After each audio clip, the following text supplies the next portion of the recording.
નમસ્કાર વિદ્યાર્થી મિત્રો, આપણી પીએસસી પરીક્ષાની તૈયારીના ભાગરૂપે આજના વિડીયોમાં આપણે કેટલાક નવા પ્રશ્નો જોઈશું, જેવા કે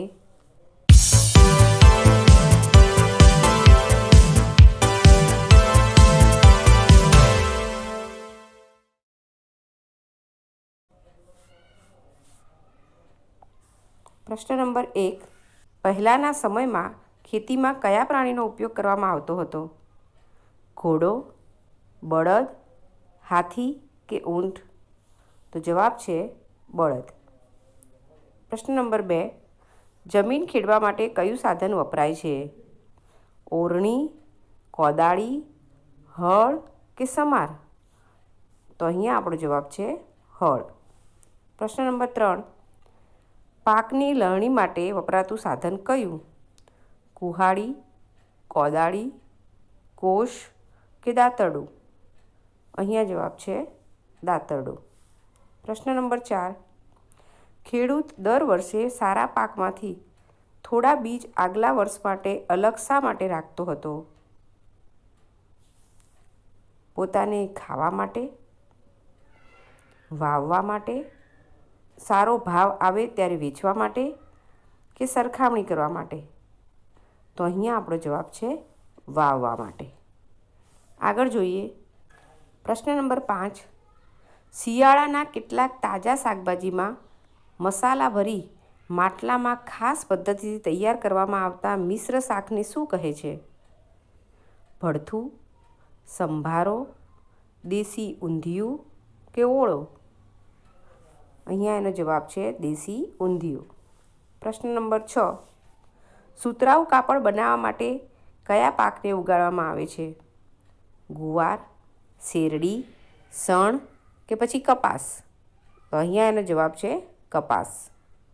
પ્રશ્ન નંબર 7, કયા અનાજમાંથી રોટલા બનાવવામાં આવે છે? બંટી, બાજરી, ઘઉં કે ચોખા? અહીંયા જવાબ છે બાજરી. પ્રશ્ન નંબર 8, કયા તહેવારના દિવસે ઊંધિયું અને જલેબી ખાવાનો રિવાજ છે?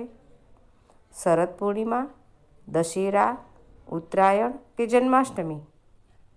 તો અહીંયા આપણો જવાબ છે ઉત્તરાયણ. આગળ જોઈએ પ્રશ્ન નંબર 9, પરંપરાગત ખેતીમાં કયા સાધનોનો ઉપયોગ થતો જ ન હતો? હળ, કોદાળી, સમાર કે થ્રેસર? તો અહીંયા જવાબ છે થ્રેસર. પ્રશ્ન નંબર 10, કયા ખાતરનો ઉપયોગ વધારે કરવાથી જમીનનું બંધારણ બગડે છે? તેલીબિયાનું ખાતર, રાસાયણિક ખાતર, છાણિયું ખાતર કે જૈવિક ખાતર? તો અહીંયા જવાબ છે રાસાયણિક ખાતર. આગળ જોઈશું તમારા પપ્પાના પપ્પાને તમે શું કહો છો? નાના, દાદા, કાકા કે મોટા પપ્પા? અહીંયા જવાબ છે દાદા. આગળનો પ્રશ્ન, તમારા મમ્મીના મમ્મી સગપણમાં તમારે શું થાય? દાદી, માસી, નાની કે ફોઈ? તો અહીંયા આપણો જવાબ છે નાની. આગળ, મધુરિકાબેન અને આનંદભાઈ બીનાના માતા પિતા છે. માલતીબેન અને હર્ષદભાઈ બીનાના ફોઈ ફુવા છે.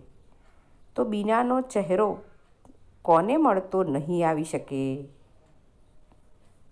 મધુરિકાબેન, આનંદભાઈ, માલતીબેન કે હર્ષદભાઈ? અહીંયા જવાબ છે હર્ષદભાઈ. આગળ જોઈશું નીચેનામાંથી કઈ જોડી તમારા પરિવારની જોડી ના ગણાય? મામા મામી, મમ્મી પપ્પા, કાકા કાકી કે દાદા દાદી? અહીંયા જવાબ છે મામા મામી.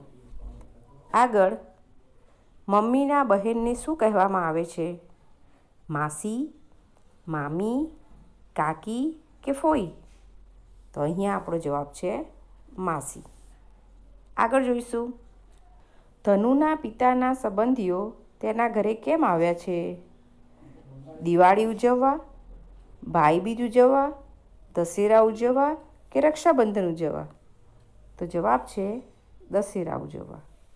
આગળ, દશેરાના દિવસે ધનુના ઘરે કઈ વાનગી બનાવી હતી? દૂધપાક, પૂરણપોળી, લાડુ કે જલેબી? તો અહીંયા જવાબ છે પૂરણપોળી.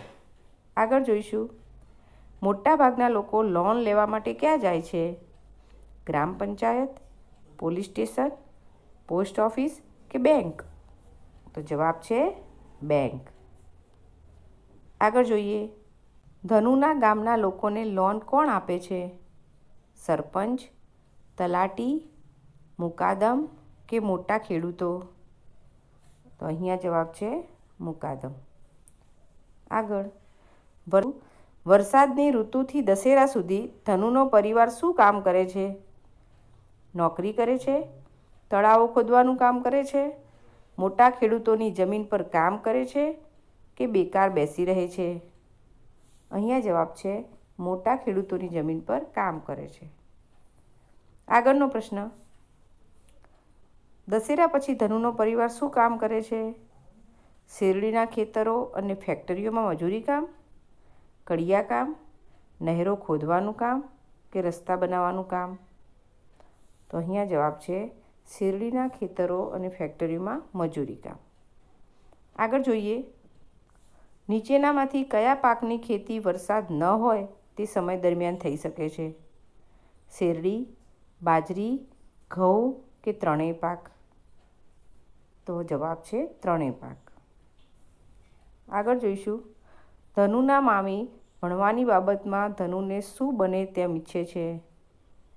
મુકાદમ બને તેવું, ભણી ગણીને સારી નોકરી મળે એવું, સરપંચ બને એવું કે શિક્ષક બને એવું? તો જવાબ છે ભણી ગણીને સારી નોકરી મળે તેવું. આગળ જોઈએ, ધનુના પરિવારના લોકો કામ શોધવા માટે કોના પર આધાર રાખે છે? ધનુના પિતા પર, ધનુના કાકા પર, ફેક્ટરીના માલિક પર કે મુકાદમ પર? તો અહીંયા જવાબ છે મુકાદમ પર. ઓકે, તો આજ માટે આટલા. આગળના જે પ્રશ્નો છે એ આપણા નેક્સ્ટ વિડીયોમાં જોઈશું. આભાર.